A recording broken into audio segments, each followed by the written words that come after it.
L'Afrique bouge, et même si l'habitude est prise d'évoquer le continent noir à travers des fléaux ou des guerres, il ne faut pas oublier pour autant les nombreuses démocraties qui renaissent après de longues périodes de dictature. On connaît l'exemple du Bénin, voici celui du Congo, tout récent. Depuis quelques semaines à Brazzaville, le changement est radical. Mais avant d'évoquer cette transition démocratique, je vous propose de rappeler l'histoire du Congo, ce pays qui fut une colonie, mais aussi un royaume.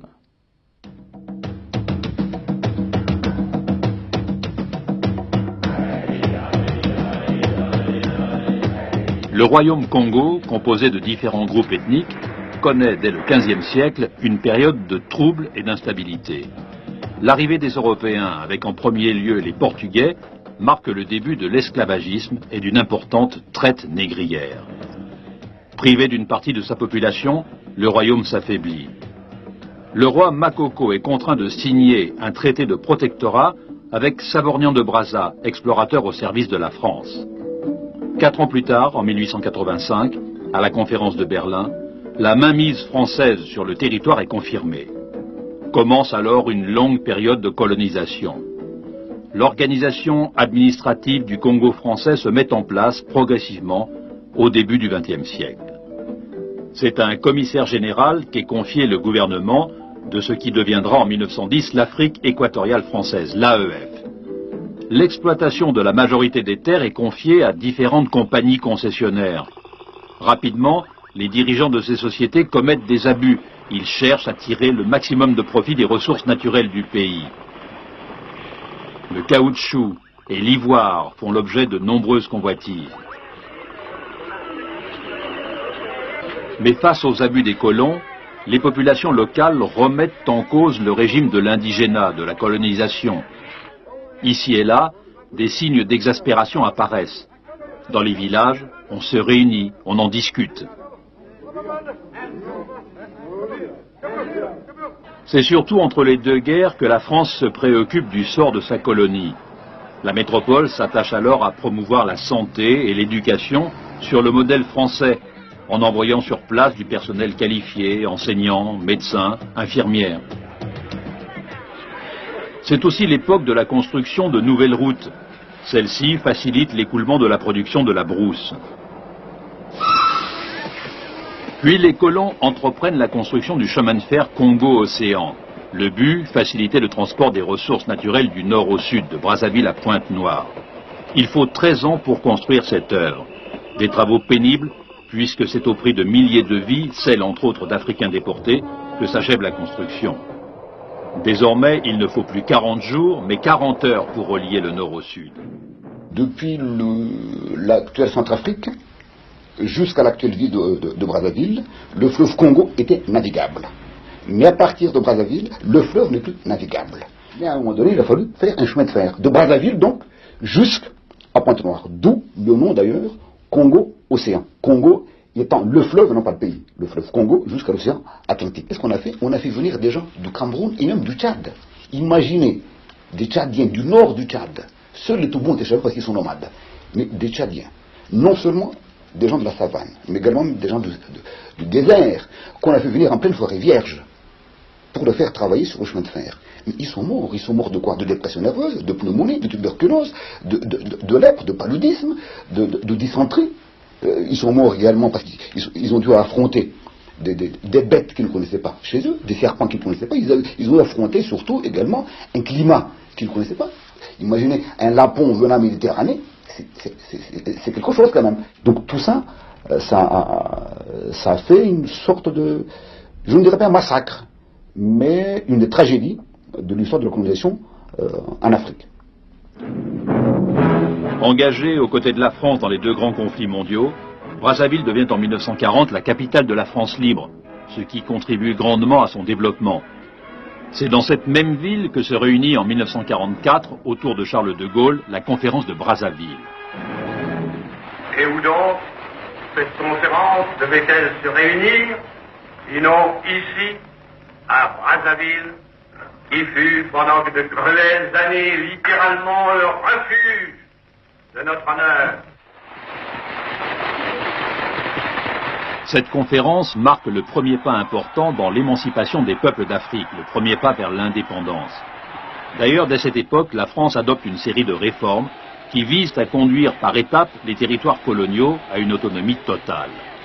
Lorsque Charles de Gaulle revient en 1958, l'indépendance est presque acquise. Cette année-là, le Congo devient une république autonome. 2 ans plus tard, le 15 août 1960, l'abbé Fulbert Youlou, chef du gouvernement, accompagné d'André Malraux, signe l'indépendance de son pays. Il devient alors le premier président de la jeune République congolaise.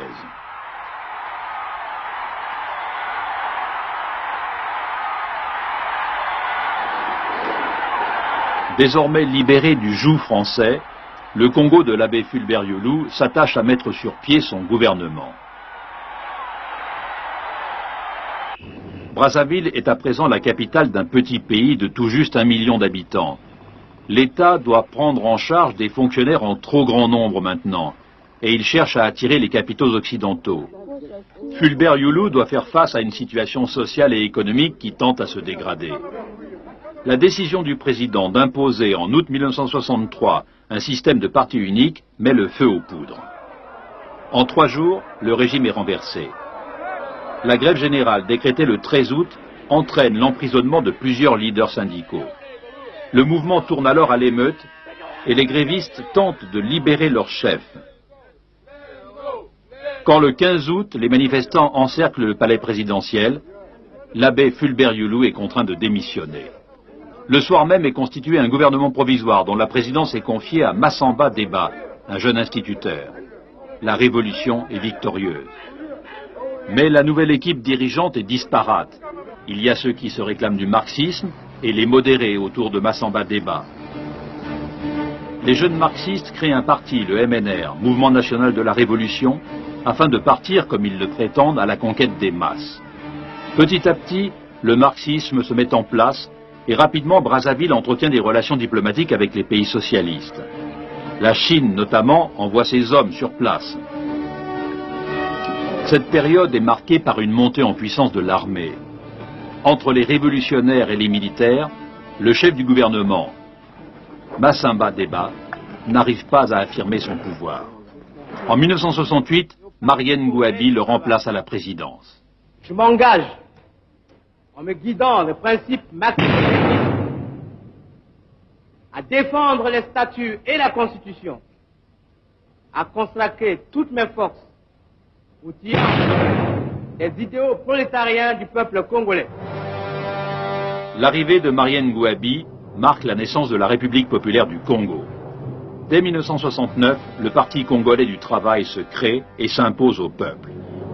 Le nouveau gouvernement s'attache alors à propager l'idéologie marxiste-léniniste, une propagande réalisée tant par le biais de la radio que par les déplacements réguliers de l'équipe dirigeante. Ici, dans un village du Nord, on tente de fidéliser les nouveaux convertis. Chaque minute, quand vous travaillez, pensez à la révolution. Quand vous étudiez, pensez à la révolution. Même quand vous mangez, même quand vous buvez. Tout pour le peuple! Tout pour le peuple! Prêt pour mourir! Prêt pour mourir!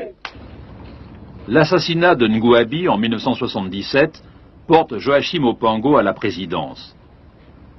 Avec lui, ce sont les militaires qui gardent le pouvoir. Opango, à la tête d'un pays dont la situation économique et financière est catastrophique, n'aura pas le temps d'améliorer les choses. Dès 1979, Denis Sassou Nguesso lui rafle la présidence. Pendant les 13 ans de son règne, le PCT, parti unique, s'impose fermement. Toute voix discordante est systématiquement étouffée.